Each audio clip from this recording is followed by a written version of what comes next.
Thank you very much. Can we play a chime? I've uploaded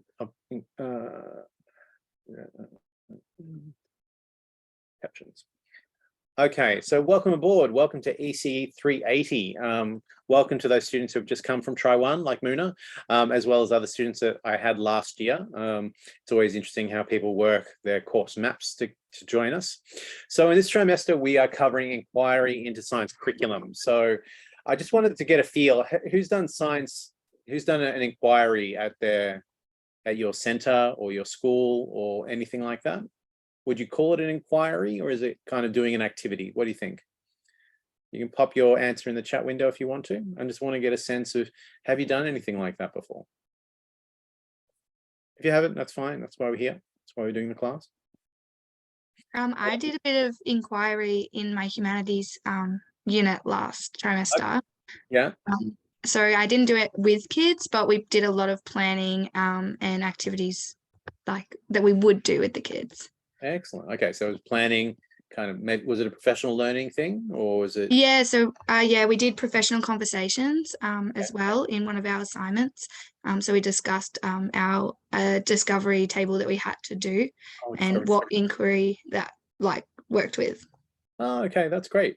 Excellent. I might have to grab that off you. I like to do discovery tables, so any information about that would be great. So welcome aboard. Just want to acknowledge and pay respects to the traditional custodians throughout Australia on whose lands we meet.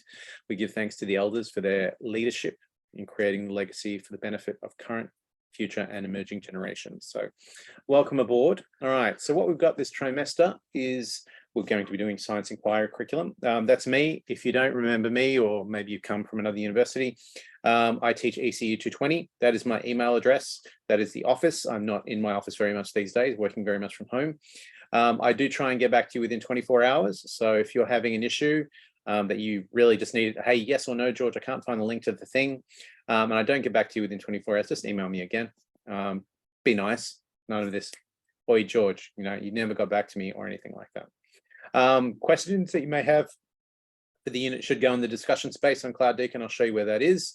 I'm sure your second and third year, so you'll know where it is. And always with the discussion space, maybe just have a quick check to see if I've already answered the question. I always love re-answering the same question before, so please don't do that. That is my wife, Ali, and that's my son, Harvey. I think he's 1 in that photo. Now he's 6, and I can't pick him up anymore. He's too heavy these days. He's a big, bulky kind of kid, so that's cool. All right, so what are we doing that's different? So we did ECE380 last trimester, last year, and we're really looking at the fundamentals of science concepts and skills. So I know a lot of you are not really confident in science, and I get that. Not everyone loves science, not everyone's going to be confident in it. So the point of the unit is very much to get you doing some activities, getting you to come in from the perspective of your students, to just give it a go, learn some new concepts, learn some new skills. I'm sure you guys are probably sick of floating and sinking by the time you finish the unit. But hopefully you enjoyed it. Just took a whole group through. They did really well, just publishing the marks at the moment. So that second point, these are activities that you could do with early childhood age children or even elder children. A lot of the time, the activities like learning and thinking can be scaled up to even year 6 students can do those kind of activities. And we were focusing on a range of ways you could approach it. So doing hands-on activities, doing demonstrations, asking questions. The questioning strategy was really important in that unit. So in ECE380, we're building on this. Now we're looking at designing and teaching a sequence of lessons.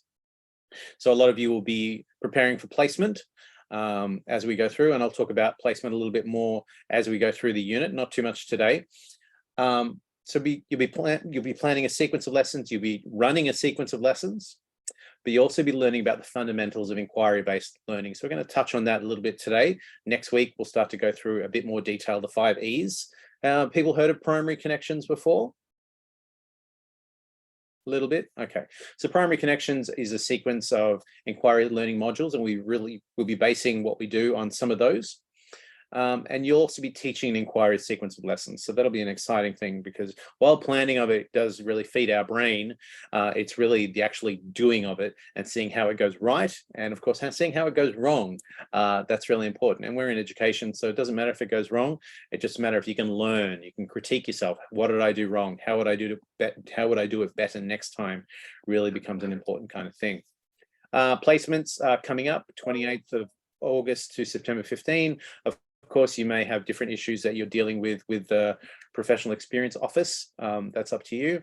AT3 is based on placement. So if you know you're not doing a placement, make sure you send me an email and we can maybe go through the options that you have. That assessment is due after your placement. So it's due the 2nd of October. That's the Monday. Can I get an idea of who's doing ECE380 or E334? If you're doing E3, if the primary 334, can you just put your hand up so I can see? Yeah, a couple of people, excellent. Okay, so your context will be a primary context for your placement, is that right? Yep. Or those doing E333 will be either EC or primary. I think you have some choice in it. I'm not the PEO, so I don't deal with that kind of thing. But I'm happy to discuss it to help you out if you need any help. The placement information folder hasn't been put up yet. I'm just finalizing information with your course director, Mandy Cook, to make sure I've got everything right in there. That'll be up by the end of the week though. Okay, so don't worry about that. Okay, so we are in a lecture. Glad you made it. Excellent. You found the resources that I left for you. So you'll find the recordings will also go into the cloud classroom and cloud recordings folder. People have found that before in previous units. That's okay. Sometimes students have difficulty finding it. You guys are old hacks now. Yeah, we've been there, George. We've seen it all, done it all. Great. So we will have online lectures from weeks 1 to 6. You'll have placement 7 to 9, and then 10, 11, you will have our last kind of lectures together. Next week, I have another engagement, which I organized months ago. So I will be recording next week's lecture for you. I'll be putting that by the end of the week. You'll have it there, and I'll record the seminar as well. So we won't be coming together at this time next week, but we will for the rest of the time. Cloud seminars are from 7 to 8 p.m. They're a little bit shorter, mainly because it's discussion of policy documents and implementation and those kind of things, as opposed to 220, where we did a lot of hands-on kind of stuff. So it's a little bit different. So that's fine. I also run Q&A seminars. I basically run them and I specifically just go over the assessments, answering your questions, walking you through the assessments, what I'm looking for, and those kind of things. So they'll be in weeks 1, 3 will be about assessment 1 and a little bit of assessment 2. Then 5 and 6 will be about assessment 2, and then what you're going to be doing on placement. And then our final one in week 10 will be about writing it up and before you submit it and those kind of things, last minute questions that you may have. That's me, Dr. George Randa. If you are a Burwood student, you have face-to-face seminars in M1103. So hopefully you've got access to STAR. That is between 11 a.m. and 1 p.m. for the same weeks as the online group. Your tutor is Dr. Ruxana Ahmadi, and she'll be taking you through at the Burwood campus. Okay. Any questions about any of that? Hopefully that all makes sense. Excellent. Right, let's take a quick look at the website. So this is our Cloud Deacon website content. There's a little bit of information up. These are the lecture seminar tutorials. This is Primary Connections on the Move. I suggest you have a look at Primary Connections on the Move.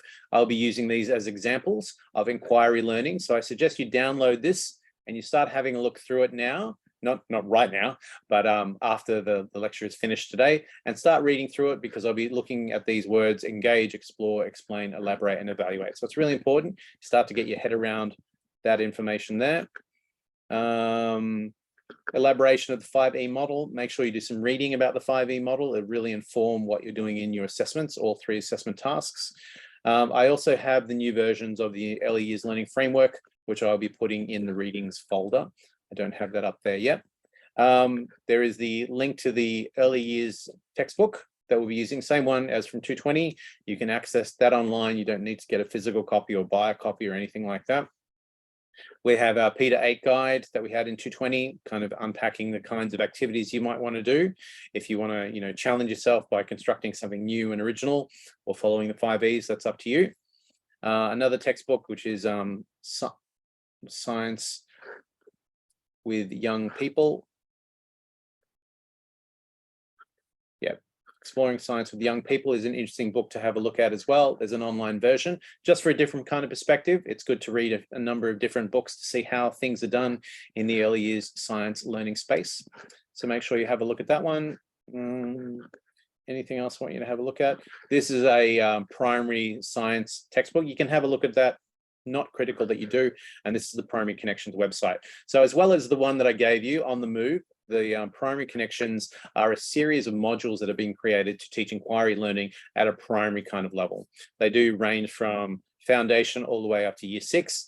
And of course, you can look at, say, the, so if we have a look for, it'll also have information about the 5E models, that kind of thing. If we have a quick look, we can see curriculum units and say On the Move is the one that I want you to see. On the Move is down here, and it's a physical sciences foundation unit, but you can do biological sciences or chemical sciences or biological. So have a look at the website. There are different things that you might want to do. What am I doing? On the Move. There we go. That's what I want. So this is the resource itself. You can download the PDF. You can have a look at different ones. It might give you inspiration for what you might want to do in assessments 2 and 3. So make sure you spend a little bit of time getting familiar with the Primary Connections website. So our content, we are in module 1. So hopefully you found that fine. This is where our recordings will be put. Assessment task, we'll be going through the assessment task in a little bit. So again, if you need to submit an extension request, make sure you do that. We have a web page for AT1, which I'll walk through in a little bit of time. This will give you a lot more information about the assessment, but I'll be talking you through that in a minute, and I'll be going through that in the Q&A session afterwards, and there is a simple supplementary template as well. I'll be talking you through what we'll be doing there in a moment. Any questions about any of that? I'm sure I'm not trying to teach you how to suck eggs, but it's always worthwhile going through the website just in case. Right. So our overview of our assessment. So we're going to do 3 assessments for this unit. We are doing a persuasive presentation. We'll be talking you through that in a moment, and that is due in week 4. That's the 2nd of August. So not too far away, but it's 25%. It's the equivalent to 1,000 words. I wouldn't stress about it too much. AT2 is due before you go on placement. So that's the end of August. And we've got the break, the trimester break as well. And that's planning a sequence of lessons. These assessment 1 and assessment 2 are worth 25% of your mark. Okay. Your final assessment, AT3, is a report about how you went undertaking the sequence of lessons with your students. So you'll be collecting evidence like you did in 220. You'll be analyzing that evidence and kind of directing me about what was your thinking about the sequence that you were developing. Okay, and that's October 2nd. I'm not going to go through those 2 today. I'm just fixing up information, but that AT2 should be online by the end of the week. So you can start having a look and thinking about what you might do for AT2. Okay. Right, our persuasive presentation. So you're going to do a multimedia presentation. You can do this via video if you wanted to, if you're good with iMovie or something like that, or you can do it through PowerPoint. And this is a narrated PowerPoint presentation, which basically means that you're recording yourself, your voice, as you're presenting the slides. Okay, so it's not just submitting some slides for me on PowerPoint, you are narrating it and you are taking me through the presentation that you're doing. Okay, I'll provide you some links on how to make a narrated PowerPoint. Really, it's super easy. All you just do is put the slide on, you click record, you talk for a minute, stop record, next slide, click record, speak, that kind of thing. It's pretty easy. I'm sure tech-savvy individuals like yourself should be just fine. Okay, now in the science inquiry, in this assessment, you're doing a persuasive presentation with the idea that you are going to enact a science inquiry program in your kinder or your school. Okay, so you are literally trying to convince your team and why we should adopt a science inquiry approach. Okay, you're an early childhood teacher. You are to prepare a PowerPoint presentation that could provide your early childhood center employers teachers and educators with a rationale for adopting an inquiry approach to the implementation of science to children in the center. You are trying to persuade your audience to adopt the practice of including science inquiry activities as part of their teaching practice. Okay, and through this, you're demonstrating to me you're having an idea about the beginning understandings you have about what that looks like, using the models that we have and the kind of stuff we'll be going over in the next few weeks. Okay. So here, I'll just show you this and go through it in a little bit of time. So this is our scenario, which I just talked about. You're creating a scenario. So you're creating a kinder or a school where you're going to be doing this. Okay. You provide me with the context for the learning related to teaching and learning practices of science inquiry you are focusing on. So there are different ways of doing a science inquiry program, and you're going to highlight to me how that's going to happen. What does an effective program look like? So you'll be looking at some of the literature behind this. You'll be looking at what are certain models that can be used to promote a science inquiry approach. Okay. You're providing a rationale for the program. So what are the benefits of using this kind of approach? You're going to be using literature to support your claims. There are always downsides to a certain approach, and inquiry does have those downsides. And you'll be saying, well, one downside is this, but we're going to reduce, the problems with that kind of approach by doing these things. Okay. And then you're also demonstrating to me how you're going to execute the program. How are you going to get your staff to do this? How are you going to do maybe training of staff or training of yourself, or getting teachers on board, getting parents on board? How are you going to do this at your center? Okay, you're going to use literature to convince me of this. Now, this is 1,000 words. It's not going to be very long, so your PowerPoint presentation shouldn't be any more than 5 to 10 slides. It's a really short and sharp presentation. And when you're talking, and we know a good PowerPoint is one that doesn't have too many slides, where the talker is able to elaborate on what they're going to be doing. And I expect that from you. You know how painful, 10 dot points and the person just reads out the slides. That's a painful presentation. You're going to try and give me an engaging presentation, but it can be no more than 8 minutes. That mainly because that's about how you can reasonably fit 1,000 words into a presentation. Okay. Now that supplementary documentation relates to the idea that you're going to show me the information in the slide, as well as a script for you, what you're going to say. And there are a couple of reasons for that, because sometimes your audio recording is terrible. I've done this in another unit. I couldn't, because of technical issues, I just couldn't understand what the student was saying, but because they've got their script, I could read along and I was able to mark it just fine. Okay. And it also means that it holds you to account for the number of words that you're saying, as well as the number of words in your slides. Now, we do use the term 1,000 word equivalent. Basically, I don't need to see a PowerPoint presentation with 1,000 slides in it. That would be very painful for anyone. So it's a combination of what you're saying, the words on the screen, but you might use a picture. You might use an image of a model, which could, and that idea, an image says 1,000 words, I think is the phrase. So having an image there could count towards your word count. You don't have to think, oh, I've got to fill it up.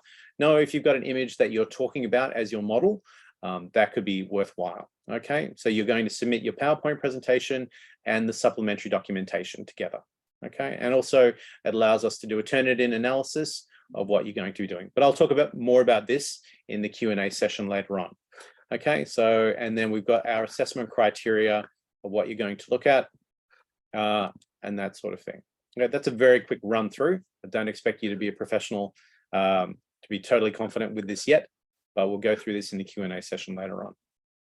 And this is a supplementary template where you basically put this, your dot points, you cut and paste the text of your dot points into the slide, don't do a screen grab, and then transcription of what you're going to say. Okay, should be fairly easy. Excellent. All right, moving on. All right, so there are resources on the cloud. I just showed you the website. I'll be finalizing the rubric that will be up by the end of the week, so you can see what kind of marking we'll be looking for. As always, if you need an extension, you can apply for one. The rules have changed between last year and this year. So a maximum of 7 days is what I can give you as an extension. If you need 7 days, you need to have evidence. So whether you need to, your car blew up, you've got evidence is get your bill of getting the car fixed, or a stat dec, medical certificate, all those kind of things for a 7-day extension. If you need longer, you need special consideration. If you're on a DRC plan, make sure I have a copy of it, and that sort of thing. Okay, if you need a couple of days extra, I'm happy to do that, but you need to apply for an extension request all the same. Okay, all right. I'm going to have a sip of water, make sure you hydrate, very important. And this is tea, not scotch, as someone in the previous meeting accused me of. Okay, all right, let's get into it in 25 minutes, good. Okay, so what we're looking at in this part of the presentation is we're looking at some of the policies. And so when we were looking at the what you might do for your context, in assessment 1, you'll also be looking at some of the frameworks and the policy documents that sit behind what we do in early childhood. And so the first one is the early year, is the development of investing in the early years, which is done as part of COAG summits, where all the premiers and all the bodies from each state come together. So it's the Council of the Australian Governments. And they put together this idea that they wanted to ensure that by 2020, all children have the best start in life to create a better future for themselves and for the nation. This was the vision that the COAG summit came up with that year. And this is a prompt. This is what we're going to be talking about in the seminar. So if you're following along, if you downloaded the slides, the ones in red will be covered in the seminar, whether you're online or at Burwood. So you can have a think between now and when we do the seminar later on. Of course, out of this came the Early Years Learning Framework. I'm sure everyone's very familiar with the Early Years Learning Framework in this unit and the others. And this was really a guide for educators' pedagogical practice, and is consistent with the United Nations Conventions of the Right of the Child. As you guys know, there was a new version, a 2.0 of the Early Years Learning Framework that was released last year. So I will be uploading the new version just in case you haven't seen it. Then the body of ECE380 was put together in 2012, which is responsible to COAG to implement the changes of the National Quality Framework. And it works at all levels of government. It also applies to Deakin University when we're trying to get our accreditation for our courses. We have to demonstrate in early childhood how we are working towards ECE380 in that particular kind of way. Now, basically the changes are implemented for birth to 13 years of age, as well as their families. They are to monitor and promote the consistent application of the Education and Care Services National Law across Australia, as well as providing support for early childhood education in the care sector. So it's important to get your head around Early Years Learning Framework. I'm sure you already do, as well as the need for the National Quality Framework, as well as what ECE380 does as well. Are people familiar with ECE380? Is that, yeah. Oh yeah, the nods I'm getting and the faces like, oh yeah, George, hell yeah. We've had to refer to it every friggin' assignment so far. So I get that, no worries.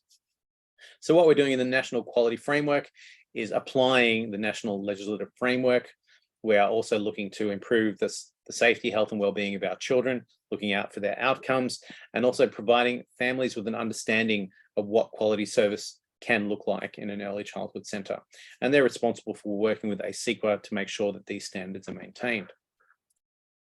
Now, there are 7 areas to the National Quality Framework. Obviously, we're really interested in number 1 there, the education program and practice, which is really what we're looking for. But I'm sure each of you have an understanding of how these are linked to the different areas within early childhood.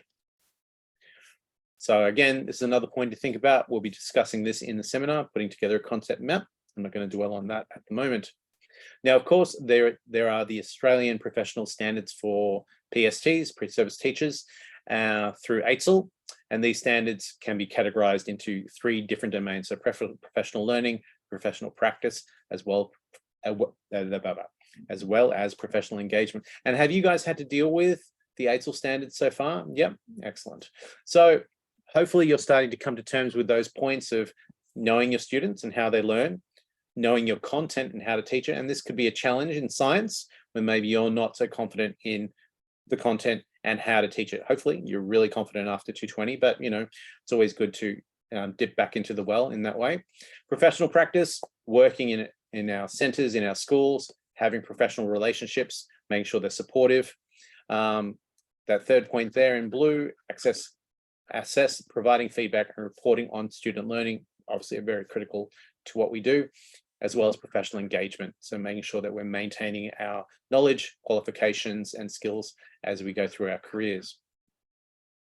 Again, this is our student task we'll be covering in the seminar. I won't dwell on that. Right, well, I got through that quicker than I thought I would. Did anyone, I just wanted to go back to this first point here of, nope, too far.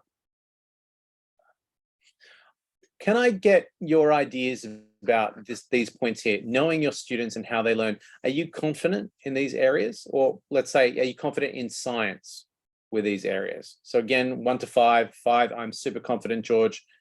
1 is, yeah, I'm okay, but I really could be better. Can I just get a score in the chat window just to see? So this is the practice, knowing your students and how they learn. You know, so twos, yeah, that's fine. So this is me doing diagnostic assessment. 3s, 7 was out of 5, Tegan. So you're super confident. I love it. That's great. And how about that second point, the content and how to teach it? Do you know, if someone came up to you, like, Aurel, I really found this caterpillar in the yard. What more can I know about it? Can we do an investigation? Would you be confident coming up with something to do about it? Yeah. 2 to 3. Okay, different perspectives. Excellent. With research, yes, very important. And I guess these are the kinds of things that we need to start thinking about with in terms of our professional standards and how we're addressing them. We'll talk about this more in the seminar, but I thought it'd be nice to just pause and have a think about that. So in the next part of the lecture, we're going to be looking at inquiry learning and starting to come to terms of what we mean by inquiry learning. So inquiry learning are these things. They are planning. We're getting children involved in planning and carrying out an investigation. Can anyone give me an example of when you've carried out an investigation, planning and carrying out investigations with your students? You can put the microphone on, you can pop it in the chat window. What's something you had to do with science? If you don't have any examples of science, another area. It could be nutrition or waste. Tegan, what do you got? I've done a mini beast hunt before. So the kids, it started with like the kids just noticing like the mini beasts that were in the playground. Sure. So we actually went on a hunt and then did the kids could like do a poster of what they saw, and then they got to pick one of those to like extend it, like because it went over a period of time because before and after school care. So we did it for an extended period. Excellent. So the extension was that the kids then picked one of those animals and did a life cycle of them. Right, okay. So, and you chose a poster. Why did you choose a poster? Just because the kids that I had were very artistic and really loved displaying things in the room. So Yep. we did that so that we could put it up and they could see them every morning when they came in, and yeah. Excellent. So that's really great. So thanks for that. We've got a couple of examples in the window. Kelly with this discovery table caterpillars and transforming into butterfly life cycle. I like that. Naomi, a similar idea with frogs. Muna, butterflies, worm farms, making jam. Ooh, I love making jam. Nearly cracked my brother's tooth because I didn't do it very well the first time I made jam.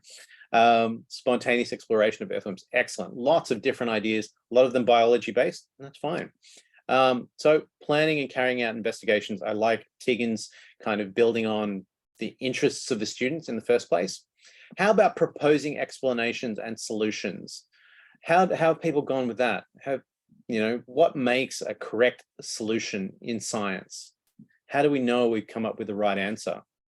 Did your students, debate with each other? Testing is one way we could do it. Did your students discuss what a right answer might look like? What's their testing about? How do we know we came up with the right solution? Any examples there? Oh, Haley's there. No? And I can see, less kind of, not really sure about this part, George. And that's fine. This is what we're starting to build on here. We're looking at proposing explanations and solutions. We want our kids to do it. We don't want to just give them the information that we've gained over our 20, 30, 40 years or whatever on Earth, but we're trying to get our kids to come up with those solutions and explanations. The third point, communicating their understanding of concepts in a variety of ways. So Tegan gave a great example with a poster. What other ways have you guys seen or done, maybe communicating ideas from science? Maybe do a role play, or maybe write a story, do a drawing, could be another way. Any examples? A group presentation, I like that. Open-ended discussions, excellent. Love open-ended discussions. Anything else? I did like Tegan's idea to shape the output, the communication to the students who are artistic. That's great. You could imagine some students will be those who want to act out what they actually found or communicate through standing up. Play-Doh, oh, I like that. Communicating findings through Play-Doh, I like that. Volcanoes, baking soda, everything, oh, standard, I like that. So we're also trying to find ways that we can get our kids to communicate their ideas and how they're starting to learn, coming to terms with these ideas as a starting point for a discussion. And remember, when you're communicating, it's not the end point. It's not the poster itself is a great end point, but it's also the discussions that come out of that. And, and I'm sure you've all had that experience of your kids explaining to you what's in this picture and what that means to them. And even if you can't say it, as long as you nod and, stroke your beard if you've got one thoughtfully, oh, okay, that's really interesting, because they're communicating. They're trying to tell you what's really important to them. So that's great. Now, when we do inquiry-based learning, we begin with a question, a problem, or an idea. And it could be a student's question. It could be a student's problem or the student's idea. Could be ours, because we know we're a few steps down the path of where this particular experience is going to go. And obviously with the lots of biology-based kind of experiences, we know the questions to ask about a worm farm. We know the questions to ask about butterflies and the life cycles of animals and those kind of things. So we can start to think about that as we go through. What are the questions we could develop around, maybe we've built a garden. What kind of questions can we ask our students about that to learn or to guide them to that next step? As I just said, inquiry-based learning can be child-instigated or teacher-led. And it's really important to recognize, you guys have done teachable moments. Where can I go with this? A student has got a ladybug and coming over, ready to talk to you about this ladybug. What conversations can I have about this insect? And why do we do this? This last point is really interesting. So inquiry-based learning is the single dominant approach used in science. Why would it be the single dominant approach used in science, do we think? What do you think? Because it's basically what scientists do. Inquiry learning is what we're doing. Inquiry learning is, a smaller version of what scientists do every day in practice. So we're trying to replicate the actual process of doing science. It's going to be in a very small way with our kids, but we're building it up to big ways of doing it. And there are benefits that we'll talk about in a moment. I like this first question here. When did you last undertake inquiry-based learning as an adult, as part of your everyday life? Can I just get someone to turn their mic on? When was the last time you had to look up something? Well, you can pop it in the chat window. Maybe you had to look up something on YouTube. Maybe you joined a community group to do yoga or something like that. When was the last time you did an inquiry-based practice? I said when I went to an escape room. When you went to an escape room, okay. So what would you say you did inquiry-based?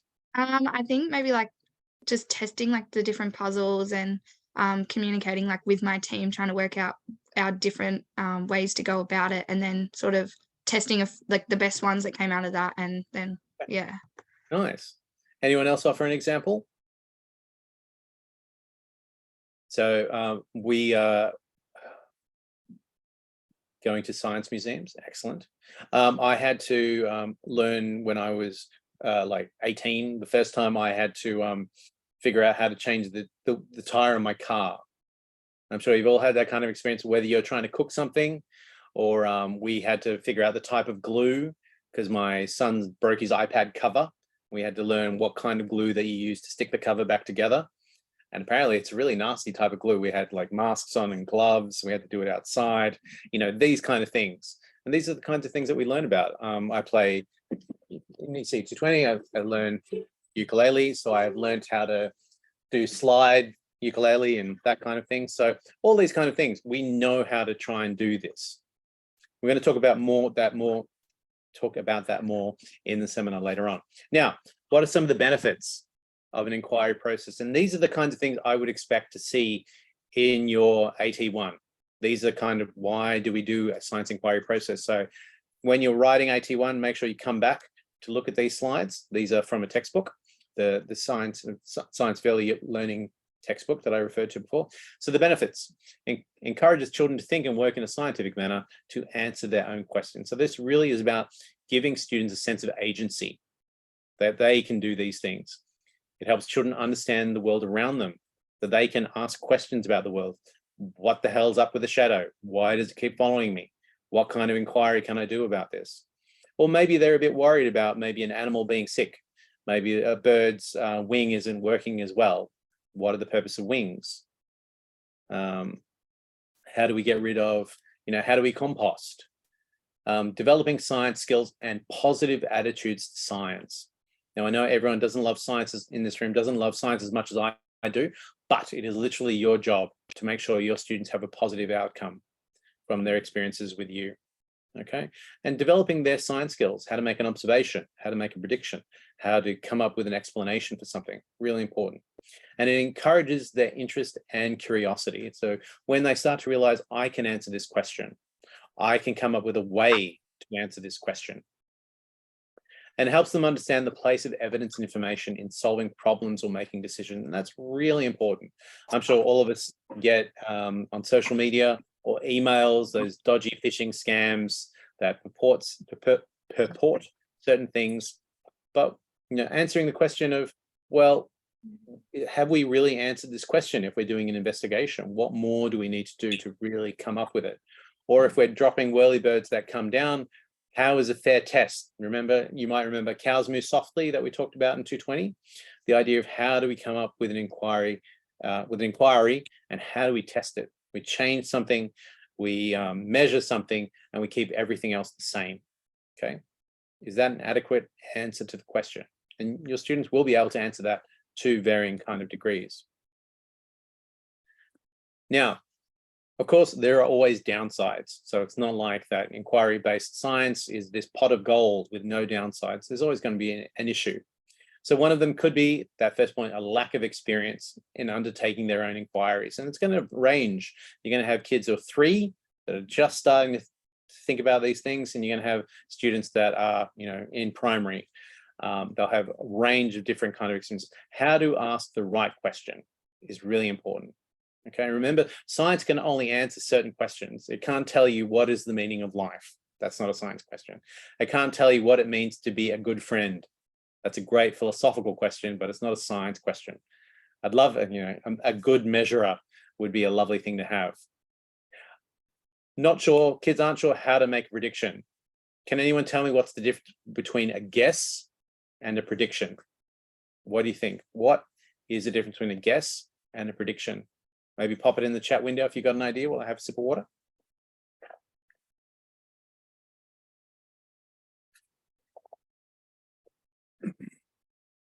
See how quickly people can type. No one's going to have a go. Oh, thought and reasoning behind the prediction, but a guess is random. A prediction is a hypothesis. I like the questions at the end. I want to inflect upwards. A prediction is a hypothesis. Guess could mean anything, but predictions are based on prior information and reasoning. Yes. So what I'm trying to unpack there, I guess, is just, I'm just throwing out a Hail Mary that I have no idea. There's people who are, trivia nights. It's like, really? What's the brother of Dumbledore in the Harry Potter films? I have no idea. But a prediction is based on ideas and evidence that we've already collected, or observations that we've already made. So that's really important. Annalise, a prediction is based on thought processes. Yeah, I understand what you're saying there. Yeah, I like that. Not sure how to... I think you said it better with ideas. Like they've got some understanding of the concept, and yes, yeah, okay. Yeah, I'm kind of on the right track. You're on the right track, definitely. Not sure how to make an observation correctly and this accurately, and this is something you have to teach your kids, how to make an observation. Have a group discussion about what that means. Not sure how to test the explanations or solutions. Not sure what it all means. I'm sure that qualifies to all of us, but what does it all mean? So of course, to get through these kind of ideas and communicate them to our students, to guide them along the path of their reasoning, we need to have our own educated knowledge and teaching pedagogy, really important. So if we're looking at a kettle, and why do the bubbles come up in the boiling water? You have to have some idea already if you're going to work with your kids. And of course, we can't all be Einsteins or Stephen Hawking's. We have to have an idea that's appropriate to what our students are going through. Background knowledge, really important. Now, we need to have input into our students through the scientific process, whether it's asking them a question, maybe it's getting our students to make a closer observation, maybe it's coming up with a way of testing this. And that last point is really important. The educator guides children through structured experiences of a scientific phenomenon. Okay, so whether you're doing floating or sinking, you're going to point out things to your students that you think they're ready for, that they'll be able to incorporate into their understanding. There's no point in bringing out ideas of like buoyancy and density and viscosity and those kind of things if they can't just measure floating and sinking right. We can build up to those ideas, but we might want to start off nice and simple as we move through. And that's really based on your understanding and your knowledge about how to teach these things. Now, this is a really nice kind of mapping of science ideas and how they relate to the early years learning framework. Now, in the red, I've indicated where the early years learning framework version 2.0 is different to 1.0. Okay, now I'm not going to go through this because that would just be an unpleasant way to finish the lecture today, but I want you to go through this. I mean, even the first one. So our descriptor for outcome 1, which is children have a strong sense of identity. Our descriptor could be that children feel safe, secure, and supported. And when we're looking at science, we're looking about the natural world environment. Students are confident, interacting with trees and gardens and animals in the natural environment with confidence. They are able to undertake their own investigation, that idea that they have agency, that they're safe and secure in the way that they're doing it. Okay, so in assessment 1, I'll be looking at how you're able to think about the policies that we covered today, things like the National Quality Framework, the Early Years Learning Framework, and other ones, and how you're going to apply them to your context, how you're going to get them to do science inquiry that fits in with the frameworks that we covered in today's lecture. Okay, so when you're writing it up, you're starting to think about the context and what you're going to be doing for your scenario. Think about the things that we've covered in today's presentation. These are more of the descriptors going on here and so forth. So yeah, I want you to just stop and think about that as you're thinking about what you might do for assessment 1. And yeah, that's pretty much what I've got for you in the first hour today. Now, do I have any questions from anyone about anything that I covered? No, hopefully, no, that's a nice starting point. All right, I'm going to leave it there. We've finished on time, so got an hour. For those of you who are coming back for the online session, we'll be back together at 7 o'clock to go through the seminars, the red text. If you don't have anything to do for an hour, you could go through the slides and have a look at what you want to think about. Probably you're going to go off and have dinner, which is fair enough. That I'm going to stop the recording for now.